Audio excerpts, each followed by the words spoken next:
అన్నమయ్య జిల్లా Madanapalle municipal council సమావేశం రసాభాసగా సాగింది. గత 8 నెలల క్రితం టీడీపీ ఎమ్మెల్యే షాజహాన్ బాషా ప్రజలకు ఇచ్చిన హామీని నెరవేర్చలేదని వైఎస్ఆర్సీపీ కౌన్సిలర్లు పోడియం వద్ద నిరసన తెలిపారు.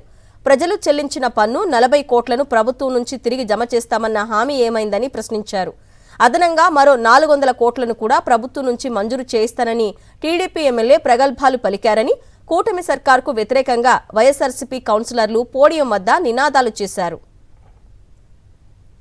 అన్నమయ్య జిల్లా మదనపల్లె మున్సిపల్ కౌన్సిల్ సమావేశం రసాభాసగా సాగింది. గత 8 నెలల క్రితం టీడీపీ ఎమ్మెల్యే షాజహాన్ బాషా ప్రజలకు ఇచ్చిన హామీని నెరవేర్చలేదని వైఎస్ఆర్సీపీ కౌన్సిలర్లు పోడియం వద్ద నిరసన తెలిపారు. ప్రజలు చెల్లించిన పన్ను 40 కోట్లను ప్రభుత్వం నుంచి తిరిగి జమ చేస్తామన్న హామీ ఏమైందని ప్రశ్నించారు. అదనంగా మరో 400 కోట్లను కూడా ప్రభుత్వం నుంచి మంజూరు చేయిస్తానని టీడీపీ ఎమ్మెల్యే ప్రగల్భాలు పలికారని, కూటమి సర్కార్కు వ్యతిరేకంగా వైఎస్ఆర్సీపీ కౌన్సిలర్లు పోడియం వద్ద నినాదాలు చేశారు.